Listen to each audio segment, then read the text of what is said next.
Day 4 of winter testing in Jerez, and as the teams pack up behind me ready to head off to Barcelona, it's Lotus who topped the timesheets. Kimi Räikkönen with a time of 1:18.148, and he managed to get in 83 laps today, more than twice as many as he got in yesterday. Jules Bianchi in the Force India, second fastest, just 56 laps today, but a best time of a 1:18.175. Then came Sebastian Vettel in the Red Bull, 96 laps from him today, and he's told us he's pleased with the car's reliability. We'll hear from him later on. Esteban Gutierrez, the new man in the Sauber, 142 laps in that Sauber today. It's certainly been put through its paces here in Jerez. Jean-Eric Vergne in the Toro Rosso, 92 laps, but a best time of 1:18.76. Has a few people talking, that Toro Rosso car. And Lewis Hamilton in the Mercedes today, 145 laps, to add to Nico Rosberg's 148 yesterday. And Mercedes a lot happier than they were 48 hours ago. Well, here is the story of Day 4 winter testing in Jerez. It's been good to get some laps in, and obviously yesterday Nico got 148 laps, I think, so I think that's the most I've ever seen, so it's encouraging for the guys, and today to get some running in, it's great to start to get a feel of the car. Lewis, when you look at the car and compare it to what you had last year, the improvements that you need to get on it, do you think they can be done in time for Australia? Well, before Australia, I don't know. I mean, I don't know if people fully understand the development process, but the guys are obviously working the wind tunnel every day, and we have a package that we'll have for the first race, which is probably being signed off right now.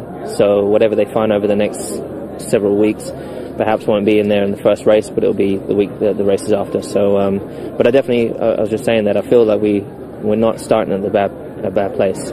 So it definitely must be a big improvement for them. So I was going to say, your feeling leaving here, is that got a good platform to work from, a long way to go? What's your feeling leaving Jerez? I feel like a good platform, good foundation to work on. Definitely just going to keep on asking for downforce and hope the guys continue to do a great job back at the factory. Well, I'm pretty happy. The car didn't have any problems in terms of reliability, so very, very happy. We could do a lot of laps every day, and yeah, about the performance, I think we cannot really say anything. We don't know what the other people are doing, and at this stage we do not really care that much. How bad was that hole out between turns 9 and 10? Because we went out later on this afternoon and it was breaking up again. Yeah, I mean, I don't know exactly why it started to break up, but obviously, you try to push the car to the limit, and probably so does everyone else, and run wide here and there, use the curbs, use the track limits, and yeah, unfortunately it started to break up. I think they did a very good job across lunch, gave us an extra half an hour, so yeah, I think they did what they could, but I think nobody had a damage on the car due to that, so I don't blame the circuit, but these things can happen. Just finally for me, compared to 2012's car, when you're leaving the first test here, what's your feeling compared to your feeling when you left here last? A little bit better, because I think last year we had some issues with the reliability, so it seems that we've done our homework well, and now we move on to Barcelona to again, have another 4 days in a row to test the car and see whether we find any leakage, and if so, then we try to fix it. How's Kimi been getting on today? Not quite as many laps as some of the others. No, but there's another couple of hours left in the day, and we did most of the runs that take a little bit of time in between the runs. We did those this morning, so we should pump out a few laps this afternoon. Kimi yesterday only got 40 odd laps in and was changing things in the car. He's known for being very particular. Is he happier in the car today with the setup? Yeah, we seem to be getting him happier now, and the lap times are responding accordingly, and I think they'll tumble a bit more as he beds in over the next couple of hours. This track is one that particularly suits your car, and we saw a good showing here last year as well. Anything going to Barcelona that you need to keep an eye on about the car? Well, I think the car was reasonably good at most tracks last year, and seems to be fairly effective here, and we'll be expecting it to go quickly in Barcelona as well. But the things to keep an eye on are not really track specific, they're just new cars have got a million things that'll catch you out on them, and we just got to make sure we work through all of those to get it ready for Melbourne. Have you seen anything on any other cars where you've been wandering up and down the pit lane maybe and thought, that's an idea, maybe we'll have a look at that? Well, honestly, I haven't been wandering up and down the pit lane. In fact, testing is remarkably hard to see other cars because they're allowed to put up barriers over their garages and closed doors. Much easier to see things at races. So here at the tests, we rely on pictures taken by photographers, so tend to look at those maybe after the test rather than during. How will you be feeling leaving Jerez then in terms of a successful test for Lotus? I think really quite happy. Car's been good. We've been running with plenty of petrol throughout the whole test, and yet we've shown a decent turn of speed. And we've done a fair number of laps without really any significant reliability issues, so it's a reasonable start. Well, I feel really grateful to be in this position. I feel everything was very positive, very productive day, because we managed to do a lot of laps without any reliability problems, and basically for me to test the cars in different circumstances, in race simulations, also new tire runs, and everything was very, very positive. Any surprises from the car?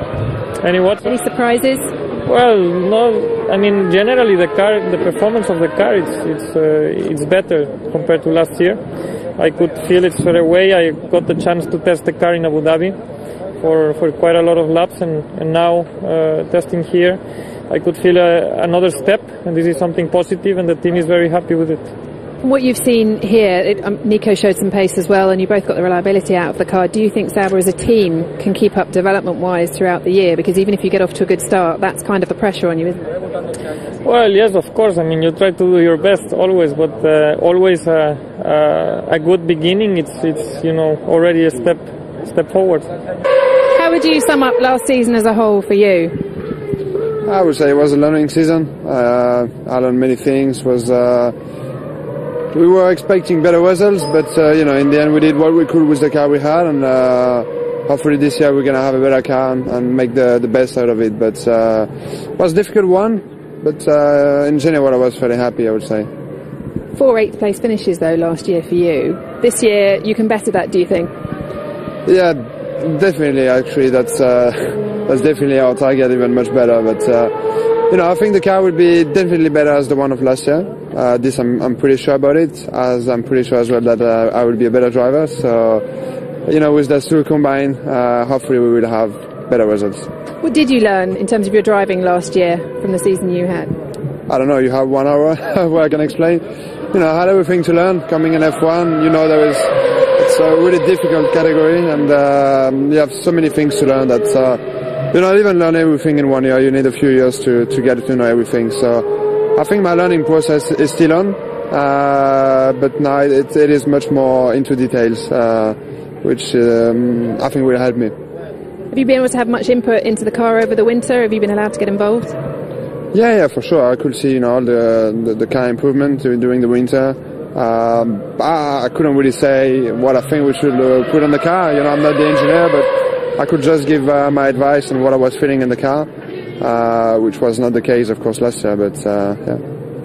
And in terms of testing here this week, you're doing the last 2 days of testing. What do you do during the days when Daniel's in the car? Actually, I'm going to do some sport now, and there is my engineer here as well, so I have a new engineer, so I get to know him, to work with him, and that's what we're going to do these 2 days. Even if we're not driving, we're going to look at some data, see what Daniel did, and all the tests they did, and the target for this winter test is not really the lap time, as we're not going to have the same car in the first race, but we'll definitely to get to know this car as much as possible. Do you feel any pressure, Red Bull Young Drivers Programme bringing you through? Do you feel any pressure on your extra pressure this year? Now that you've had a year racing, do you feel extra pressure this year to prove yourself, to make a step up? No. Is it your aim to be in the Red Bull seat then one day? Yeah, for sure. My aim is to be one day world champion, and I think it's going through Red Bull that I'll be able to do this. So. The pressure, of course, there is always pressure from Red Bull, from everybody, but the pressure that comes first is mine. I'm not here just to be one driver of the field, but I want to be one day the driver, and I know right now it sounds a little bit ridiculous, but I'm here to learn and to show my potential as well, and hopefully we're going to have the car this year for this. So Valtteri, how would you sum up the test for Williams? Was it the right decision, and we don't actually know whether the team had a choice or not to bring or not to rush the new car to get it here? We'll see if it was the right direction during the season, I think. But that was the plan always, to bring the car for Barcelona, so we can develop the model in the wind tunnel a bit more for the Melbourne package. So it's been a plan, and we'll see if it works. It looked by the times that you were never close to getting into a really quick, maybe an 18 or a 17 lap time for the whole test. Why is that? Well, I think there's a simple reason that the physics still exists. If you have a lighter car with less fuel, it goes a bit quicker. So. Okay, that's good. At least it explains some of the times. And what do you still need to learn about the tyres, or do you feel you've got everything out of the old car that you need to? And what will Barcelona Test 1 hold for you? Well, Barcelona Test 1 will be really important for us. New car, so a lot of stuff to go through.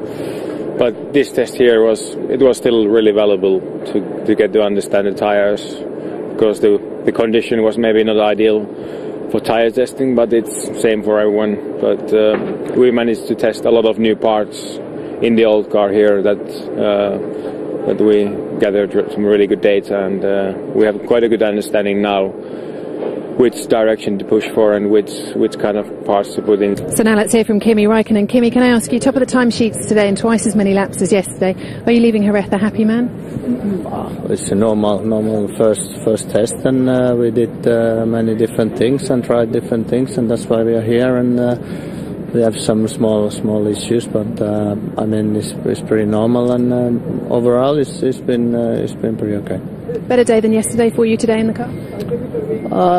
Different. I mean, yesterday was okay. I mean, we did more or less what we could, and we sorted out certain issues with the seat and driving positions, and tried different things. And today we kept doing the same things and improve the situation. The car feels good, so not bad stuff. And just finally, the track traditionally here suits the Lotus. It did last year. Are you confident, though, you can carry this through to Barcelona now? I mean, we were good in Barcelona last year. We were pretty good everywhere where we went last year, so I don't see why we shouldn't be okay on other places. But like I said, it's the early days and we have no idea what the others are doing, but we're pretty happy how things are going, and we will see in 1 month where we're going to be. Thanks very much, Kimi. Thank you.